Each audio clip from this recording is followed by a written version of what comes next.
Really, it means this. You need to know who you are. And once you know who you are, then you can go ahead and be greatness for someone else. Unlocking unlimited potential means be unapologetically you. That everyone has a story and everyone has something to bring to the table. Our job is to help each other unlock what we have to bring into this world and to each other. That I understand that I am enough.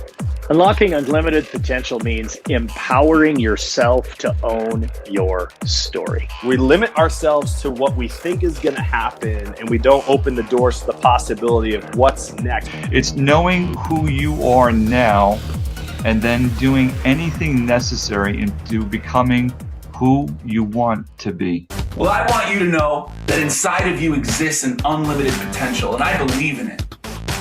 And one reason that I believe in it is because inside of us is a potential that once we learn how to control it and harness it and live it with passion, that we'll be able to spread it through our schools and our classrooms and through our communities and into our world like wildfire. Join me on the journey as we explore together unlocking unlimited potential. And I can't wait to be on this journey with you.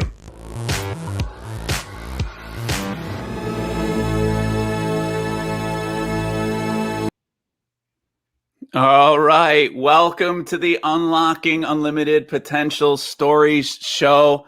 Man, I am glad to be here, back from a little bit of a break, starting season 2. And what better person to kick off season 2 than this guy right here? Ken, how are you doing? I'm doing great, brother. I was doing well, and I saw that intro, man. That is fire, baby. It gets you going, man. I'll tell you what, you're going to be added to it soon, and I'm excited to have you as a part of it. We are so excited to have you here, jumping in. I've been following you for so long, and I got to tell you, man, one thing I love is your videos, the Unfold the Soul videos. They pull on my heartstrings. I love them. Brother. Thank you. I appreciate that. Most importantly, you are wearing the trademark hat, which I appreciate as well. That is how many might identify you. It's but true. My man. So listen, Ken, I know a lot of people know who you are, but why don't you just take a minute and just kind of give us the story? Tell us a little bit about yourself. Sure. Well, thank you for having me. I really appreciate this opportunity to connect with your audience. I'm a former classroom teacher, assistant principal, and school principal. I led 2 different schools through the PLC process. I had the great honor and fortune to sit at the knee of Dr. Rick DeFore, Becky DeFore, and Dr. Bob Aker to learn this process. Made some changes at some schools, and there's an entrepreneur inside me, and I love connecting with adults, and decided to start a consultancy. If I had to narrow down, what my role is in this work, it's a coach. Coaches see more in you than you see in yourself. And so I try to acknowledge everyone's greatness, but then inspire them to be greater. I poke the bear. So I've been doing this kind of work for the past 13 years, all over the US and Canada, and excited to wake up every day and try something new. Well, that's pretty much the ultimate goal in life, isn't it? Right? To find that thing that helps you wake up every morning and keep ticking, put your feet on the ground and start running. And it sounds like, your purpose is really defined, and it sounds like you're living that thing out. And I truly appreciate that. And one thing we have a lot of people that are listeners on this show, a lot of them are edupreneurs. A lot of them are people that were just like you, 15 years ago, and they're now starting to say, I'd like my impact to increase so that I can be on the main stage. And how did you get to the place in your career where you are right now? Obviously, a lot of hustle, but what were some of the things that went on in your career that kind of led you down this path of, I'm doing the work of Dr. Dufour, and I'm going to carry this torch on, but there's obviously a lot of you that's in this as well. Oh, no question. I mean, that's how I started, representing his work. He and Becky DeFore made such an impact they couldn't be in multiple places at once. And so he had to start bringing on associates who've had success with his model. And he provided a lot of great unvarnished coaching as well, which is, it kind of inspires the kind of work that I do. You know, some people ask me, you know, I'm a little rough around the edges, or I can be a bit abrasive. And I don't see it that way. I think the best coaches, you know, they quickly acknowledge what you're doing well, but then they try to reach inside you and pull out what's even greater about you. You know, great coaches don't blow sunshine off your back all day long. And so I was never offended by any of his constructive feedback. You know, after my first keynote, we sat down on his sun porch and he looked at me and he said, "You are a gifted speaker." And I just started to levitate. And then the next 3 pages of yellow legal pad paper were opportunities for me to get better. But I knew intuitively that if he's spending any time with me, that alone says I've got some goods that need to be shaped and honed and nurtured.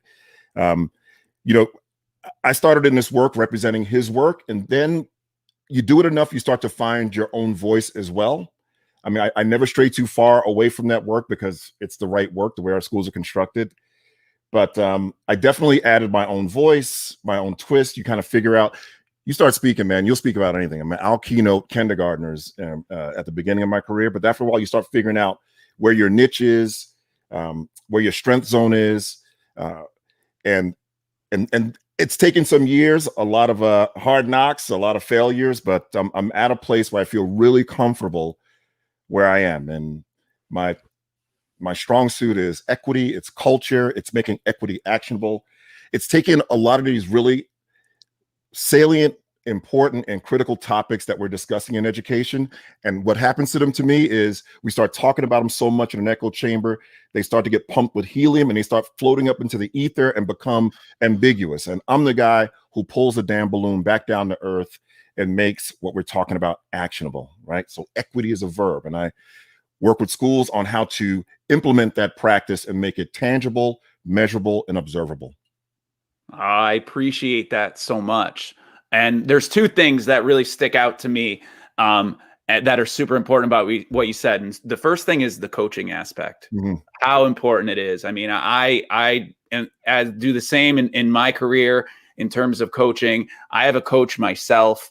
Absolutely. And I think it's important that we understand how, you know, having a coach it's really having somebody help you stay accountable, right? For your actions. And absolutely, you know, in your experience, in your coaching experience, and your working, what do you think is the one thing that educators, because I know you coach people outside the education field as well, what do you think one of the big things is that you've noticed that educators are coming to you in terms of worries and concerns? Boy, oh boy. It's how I mean, the one, I mean, you could give me the list of all 10. I mean, there's a lot for sure. But say one is a lot, but I'm just saying, like, I'm sure there's something that pops up for you. The why. How to make the why tangible, actionable, how to make it what you feel at the conference when you hear about it, when you read about it. And, you know, part of what I do, part of my mission in life is to help leaders and teachers understand that mission, the last part of mission is the mission statement. And unfortunately in schools, that's the first place we go, is we spend 6 months crafting a mission statement when that is that's the cherry on top. All the work, the big cake below the cherry is actually figuring out what mission we're on and what the collective commitments are associated with that mission, right? And making a back to the wall, like relentless commitment to those collective commitments. And so in that way, I try to help schools move away from feeling like creating a mission statement is the work when that's the last thing. You know, I cite companies all the time. You know, I stay in a lot of hotels and I'm a Hilton guy, but I've stayed in plenty of Marriotts, and Marriotts have phenomenal service. Hilton has good service too, but Marriott is phenomenal. And I tell, you know, people agree to that all the time. And, you know, I've been to Disney, and Disney has phenomenal service, the Disney cruise. And I asked them next, what's their mission statement? And nobody knows their mission statement. Of course you don't know the mission statement. But I bet after a few experiences with them, you could take a damn good guess and get close, because mission is not about the statement, but about the work we're doing, the commitments we make. Mission's about sacrifice. So that's the biggest thing, because everything starts with why. Everything starts with the mission we're on. And if you're a school sniffing around any place close to learning for all, it's mission driven. And so helping schools, because they're doing the work, right? They're doing the work, but it's moving from that compliance, right? That compliance stage to that fervor of mission. So that's a long answer to your short question. No, that's the right answer, right? And you know, it comes back to values too, right? So, Right. you know, how many people know the actual values that are written on the wall, and how many of the kids in the schools know that? But can you live that out as an educator? Yes. Can you create values, and can you create values in your own life? Can you teach students at the youngest ages all the way up to the largest ages about values? Right. And if you can do that, then you're living them. So it's not Right. that you need to be able to regurgitate the message, the mission statement, or the values. It's that you need to be able to show them by example. You need to be able to live them. Absolutely. That's usually where it starts, right? We Yeah. decide we're going to get together. We see something that needs to be tackled, whatever it is in our personal life or professional life. We decide that we're going to be on a mission to accomplish X, Y, and Z. And then a catchphrase or a statement may come later, but it's mission is born first and then the statement. And we're trying to do it the other way around. We're trying to birth a mission statement first. And then we never get to mission because we're so exhausted from the 6 months of surveys and letters in our email box and gathering data and wordsmithing the hell out of the statement. You know, should integrity be in there or not? I mean, we exhaust all of our energy on that part of it, and that's the least important part of it by 100 miles. It doesn't come close to what's important. What mission are you on is the question, not what's your mission statement. Absolutely. And how you live it every day. And right. So the other piece of what you said before that I just love, and obviously it's super current in education now because of obviously heightened awareness, Sure. But, you know, it's definitely something that, you know, has been there the entire time. And I think it's something that educators are truly becoming more and more versed in, maybe more versed than the general population themselves. Is you're talking about equity. I know your first book was, you know, starting a movement. Yes, I'm not sure if that was your first book. Maybe it was your most recent book. And now you just have another book that just came out, which is that you are a co-author of, called Beyond Conversations About Race. So, I mean, let's talk about it, you know, because that to me, when you're having these kinds of conversations about race and equity, I mean, what it comes down to for me is we have to become uncomfortable to get comfortable, and we have to have these uncomfortable conversations. And I think that we're getting better at them as educators. But let's talk a little bit about your work there and your book. Sure. Well, one of the and I appreciate the fact that for whatever reasons, all of a sudden it's kind of bubbled to the surface, you know, issues of equity and social justice. But, you know, the message I've been trying to get across to schools in this era of heightened awareness is that equity has to come first. Like I call it universal equity, foundational equity, before we could even enter conversations about race or bias or culture. Because if you don't have foundational equity in place at your school, in your classroom, then every other conversation regarding race and culture and bias and inequity is going to be compromised. And the message has been that work is right there in front of you. You don't need to have another book study. Equity comes down to this. Here's how I define equity: providing students what they need, when they need it, with urgency. And if you've ever seen those little cartoons on the web where they show equality on one side and equity on the other side, you know what I'm talking about? The kids are watching Picture of the fence. The picture of the fence. Exactly. The famous picture of the people standing behind the fence at the baseball game. And so my point is, I usually, when I do work, I'll pull three different ones of those. You know, one's what's got the fence, and one has got kids trying to pick apples, and another one's got kids trying to ride a bike, and there's a student in a wheelchair, and so forth and so on. And my point is this: we can see visually what the difference is between equity and equality, but what we miss often is that in each of those images, right, you have to have a standard that you want every student to achieve. You can't have equity without what I call a bar or the crown. You Start have to with have the crown. That's right, in your curricular area where all kids have to go. So in that picture that you referenced, we want all kids to see the game with an unobstructed view. In the second one, we want all kids to be able to have access to the apples. And in the third one, we want all kids to be able to ride a bike. There's a constant. And so to translate that to the work of schools, every learning endeavor has a place where all students must go. There are essentials. It's nothing new. We call them need to knows and nice to knows. In a professional learning communities culture, it's question one of a learning community. What do we expect every student to know and be able to do? And our failure to answer that question leaves us compromised. And so many schools want to jump right to race, and that's important, and right to inequity, and that's important. But if your foundation, if the toil isn't, if the soil isn't tilled, if the concrete hasn't dried, it's all going to come and go like a fad. And that's the bottom line. If we're in a classroom where we're teaching some sort of science and we decided every student must know how to create this remote, it's got 1, 2, 3, carry the 1, 6 buttons on it, right? That means we've got to work. Doesn't matter who the kid is, where they come from, what the mama, who the mama is and daddy is, whether they're home or not. Doesn't matter what language they speak or don't speak. It doesn't matter what their income is. We have to figure out how to overcome that adversity and grow them to this, right? This would be the crown. Now, above this, there are more advanced remotes with 20-something buttons on them. Not every kid's going to aspire to that. Some kids are going to separate themselves. But this is the place where we've said every student must master this remote to have success at the next grade level, the next course, the high stakes assessment where applicable in life beyond the K-12 system. And so before the pandemic, I'm fighting schools to answer that question, what's essential?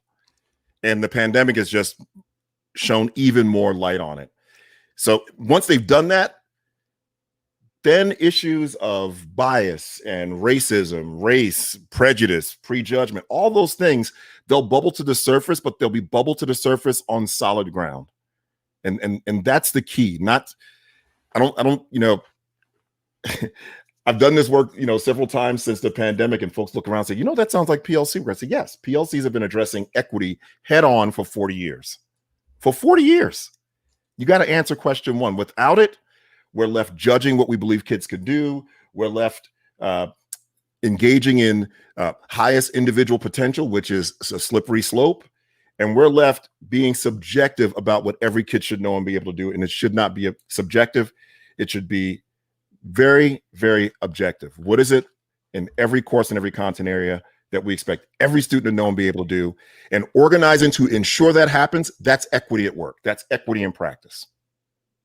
Wow, there's so much to say. And man, you just light up when you talk about this stuff. I love it. I can feel the passion. I can feel the energy. And that's when you know that your why is aligned, right? Once you start, you didn't even have to think. That stuff is poured out of you, right? Wind them up and let them go. No, I appreciate it. And you know what, too, a lot of this, a lot of what's been going on in our schools and how this is related to what we're doing right now is there's events, and there's a lot of events in the media that are happening. And as they happen, schools are taking like a shock and all of a sudden being like, well, are we ready for this? Are we ready to have these conversations with our students? And, I love how you look at it from a learner's perspective. And, this is where we're going. And this is where we can all find a way to get all of you there. You coach soccer, right? I'm a coach. Yeah, I'm a coach. Absolutely. I don't know much about soccer. My daughter played for 1 year. Okay, so there's a position called a goalie, right? There's a goalie. There's a goalie. Yeah. Okay, goalkeeper. What's the position? Let's call him a goalkeeper. We don't want to confuse with hockey, right? So if you're coaching goalkeepers, and I asked you, hey, Brandon, do me a favor. I'd like you to narrow down. Let's say there's 16 skills and competencies every goalkeeper can learn. I'm going to ask you to narrow down. There's an arbitrary number. Give me the 5 no goalkeeper can walk out without when you're coaching them, right? And I gave you time to do that. You're going to come up with 5 skills and competencies that no goalkeeper can walk out without. Whether you do that intellectually or not, you do that as a coach. You have an idea of where you want to take every goalkeeper. And I bet you get some goalkeepers who have a lot of experience with soccer and they come in with like high level of skill and performance. Maybe they already have the 5 and you're moving on to the other 15. And I bet you've had kids who have barely bounced the ball in their lives. And my question to you is, do those 5 change between the 2 kids? No. You just have to grow one kid to it, and then you're going to extend and enrich another kid. But your whole focus is, I got to figure out how to get this kid who's got 2 hands like feet to to become a better goalkeeper. Those are essentials. Those are essentials. And that's what we've got to establish in school, because what you've established there is, for both those students, that's equity. Now, one of those kids may go on to learn all 15 of those skills. You have other kids who barely leave with the 5 that you set out to do. But you don't have a low group of goalkeepers, right? There's no low group where it's like, just learn 2 of them. Right. Sure. Yeah. We got to do the same thing in schools. Not good enough. We got way too much of the opposite going on in schools, where we're left to judge and figure things out. And that's a dangerous place to be. It's a dangerous place to be. So do you think the standards, do you think that they are equitable? The standards that we deal with, do you feel like those are solid places to start? Or do you feel like schools need to come with their own kind of, let's say, changes that work for their students, that they know maybe they're even higher, maybe the expectations even higher, maybe it's just that there's too many? But do you think that it's just like fine tuning down what's most important across the board? I start with teachers and collaborative teams, and all I want to know is, what is it every student must know and be able to do? Basically, from K to 12, we're building the ideal profile of a student who goes out into the world. What must they know and be able to do? And if you got one school in one area of the county and another school in another area of the county, those 2 shouldn't differ by a whole lot. They shouldn't differ, because ultimately we're turning folks out into the world. And there's got to be a place where every student goes. In terms of, I don't like getting into this particular standards. That's way above my, that's really granular work. What I do rail against, though, and I struggle with this, especially as a Black man, is I want to call out inequity without casting kids as victims. That's the thing. So, we don't have a lot of time on this one, but I mean, have I been stopped driving while Black? Absolutely. I mean, 2 years ago, I had 12 guns trained on me, drawn, 2 shotguns, 10 pistols, 2 trained on my temple as I sat in my 1975 Oldsmobile Delta 88 convertible. That thing is sweet. Yeah. At waiting for AAA to come and unlock my son's car, which was registered to me because he left his keys in it. But I guess someone saw me go over and try the doors, and they called the police. And instead of coming over to ask me a question, they basically set up a dragnet around me. And when I started my car to ease out of there, they threw down a nail strip, surrounded me. And I'm telling you, I had a pistol to my temple until I could explain that there's nothing going on. It's 12 noon. These are both my cars, and so forth and so on. So I've been victimized, but I'm not a victim. Right? I don't live in victimhood. I don't live with a target on my back. I just, I use the common sense. It's unfortunate common sense that my grandfather taught my dad, and my dad taught me about what happens, at a police stop. It doesn't always work, but it's all we can do. So I don't like, I'm funny about setting kids up as victims, but I also want to have the inequities of standards addressed. So I'm from Queens. I grew up in Brooklyn and Queens, and I don't know about squash. I mean, there were no squash courts where I grew up. And if there's a question on the standardized test about squash, that's probably like culturally, that's probably an issue where I come from. But if you give me a heads up, I'll be damned if you tell me my kids can't learn about squash. You tell me it's going to be on there, I'll get them coached up. So I try to walk that fine line between acknowledging injustice and not casting myself as a victim, as I just refuse that. That's how that's how we raise our kids. I'm not blind to the fact that stuff goes on, but I'm not going to be a victim, and I don't want our kids cast as victims. That's so powerful. It's to me, like, it even goes into, like, you're talking about that with the police officer, and I'm just sitting here as a white male, and I just want to say I'm sorry, but like, it's exactly what you're saying. Like, how do you even, it's the other side of the coin too. Like, I'm here. I'm willing to learn. I'm open, and I hope that I'm not faulted for my my lack of understanding, and but there's almost that part too where it's I love that you're not like looking at it from a deficit perspective. No, man, You're I'm not more a looking victim. at it as like, no, like we, together there's a way for this to work and for us to, it's about that bar, right? And it's about finding that bar and and it's starting with the crown, man. That's It's right. exactly what it is in a nutshell. I know you talk about it. And if I were to talk about somebody, I got to drop him in right here. He's going to jump in you're going to see a picture jump in on the front of the screen. Sure. One thing we do here in the Unlocking Unlimited Potential Story show is we dedicate an episode to someone who's out there unlocking unlimited potential in all whom they serve. And you talk about starting with the crown, and I can't think of anybody better than this guy right here, Coach John Mosley. If you haven't seen it yet, it's on Netflix. Last Chance U basketball. Coach John Mosley is the coach at East LA College. They are a junior college powerhouse. Yeah, he's a monster. And he is a phenomenal coach. And I just love the way that Netflix, they basically set it up so that you got such a good behind the scenes stories on each of the players so that you could see how they had, they were, a couple of them were starting way up high with the crown. Some of them were at, big colleges, big universities, and it didn't work out. And then you go into their homes and you see what's going on. Some of them experiencing different kinds of trauma. And Coach John Mosley is there. He's a man of faith. He doesn't swear at all, but he yells like crazy. But he is an amazing guy. So big shout out to him. He's one out there who's definitely starting. He exemplifies everything that's great about a coach. He acknowledges. And first of all, don't spoil it for me. I've got like 3 episodes to go.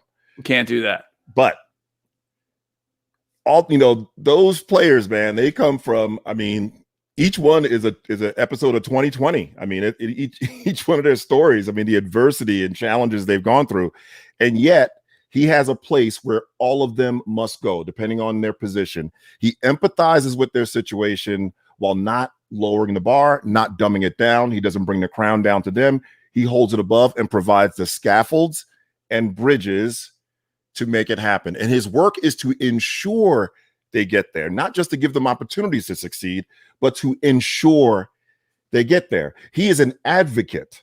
And that's a lot of the discussion that's been going on with all this social justice work is, we need folks who are advocates. I don't want you to come to this school with these poor Black, brown, and white kids because you think it's a charity case, right? And there's way too many people who see the work as charity, like they're doing something good for people. We don't need that. We need advocates, folks who are going to empathize, connect, be relational while not lowering the bar. That's the key to the work. We need advocates, not saviors. Nobody needs to be saved. Ooh, I'm writing this book, man. I'm stealing everything. I'm stealing it all. Man, do it. I mean, it's amazing. I love that. I totally love that. I know you just came. We were kind of coming to the end of the show here, but I know, you had this book that just came out. I'd love for you to talk a little bit about Beyond Conversations About Race. I think it came out like a week or 2 ago, right? Yes, and it's going to ship in May.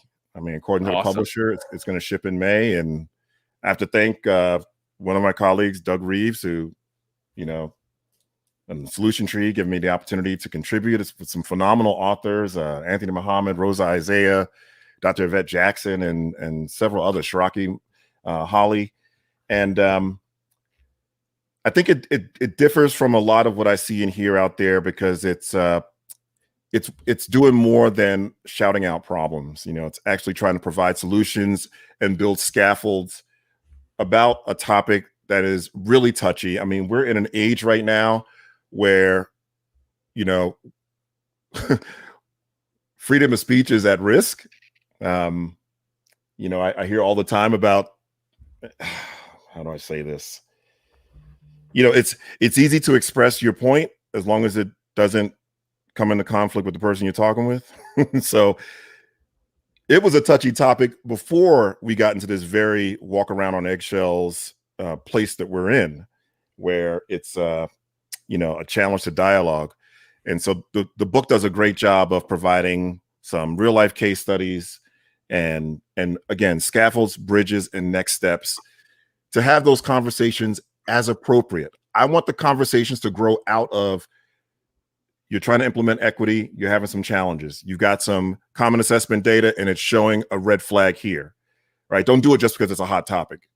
Do it because your data, your school culture has presented with a need to engage in this kind of conversation, and then take action while you're reading it. Just don't make it a book study. And so that we're prepared for these events to happen, and we are feeling that our staff is empowered with the tools to be able to handle when these moments happen. That's right. But we gotta give each other benefit of the doubt. That's one of the things that I really enjoyed about doing the book is we've got to give each other the benefit of the doubt, man. If we're going to cut people off and unfriend them and destroy their careers and drag them on social media because they've made a misstep, man, we're in trouble. Yeah. We're in trouble.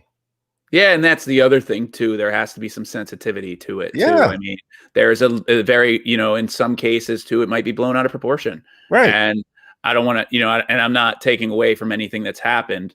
I'm just saying when we're reading through every single word that someone's writing in a social media post, I don't know about you, but I don't put 120%, attention into some of the posts that I might be a little half, like, I got a kid over here running around and maybe I hit that send a little too quick. And I was like, but I don't usually, it's one of those things, like it's a touchy subject. And even you're saying it and I'm feeling it, like we don't want to say the wrong thing, but we're trying to also create a learning experience here. So I'm hoping that everybody that benefits from your and my discomfort in this conversation. Yeah. How's that sound? I stay keenly aware of narratives and agendas, brother. I stay keenly aware. Aware. Absolutely. I appreciate that for sure. Well, listen, I got a question to ask you. I ask all my people. This is your video moment. All right. Cue the video. All right. So unlocking unlimited potential means. Man, it means removing ceilings, removing judgment. In terms of the learning context, it's not deciding where students can go, but providing them with an array of options. And in your personal life, it means going for it, never disqualifying yourselves, right? And then taking the gremlins of fear, doubt, and worry, which are never going away. Fearlessness does not exist. It means taking fear, doubt, and worry, those gremlins that are whispered in your ear, invite them in, make them some coffee, tell them to have a seat, and tell them that they're gonna watch you get after it. Fear, doubt, and worry has to be managed. And if you are given too much of a damn about what other people think, especially people who aren't paying your bills, your mortgage, or your car note, then you've got to rethink this whole thing. Because in the end, it's about chasing it and waking up every day loving what you do. That's what it's about. That is microphones are dropping everywhere around me as we speak. Well said, man. Appreciate that. I appreciate that. Well, listen, it has been awesome. How can people stay in touch with you? Where can they get the new book? What's the best way? I know there's been a little ticker scrolling below your screen the entire time. So, of course, in May, Amazon.com, you can go to the publisher Solution Tree. You can stay in touch with me through my company is Unfold the Soul. So that's my handle on Twitter, Instagram, Facebook. I put out videos roughly every other day. And I do this kind of work, professional development work, as well as large conferences all over. If you're interested in talking more about how we can connect and possibly partner, go to unfoldthesoul.com/contact down at the bottom of the screen. And those videos are fire. Thank you, videos, brother. I love those, man. Check They're out the well one done. I put out today. I dropped one today called "Self-Esteem is Not Cologne." Can't wait to check that one out. And for all you out there, just a little reminder, the Codebreaker Power Summit is happening this weekend. I'm excited to be speaking at that with a bunch of other passionate educators.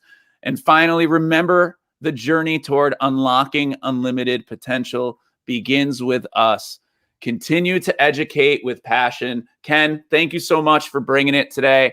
I appreciate you so much. Thank you. Thanks for coming. And I hope that you have an amazing day. You too. Take care.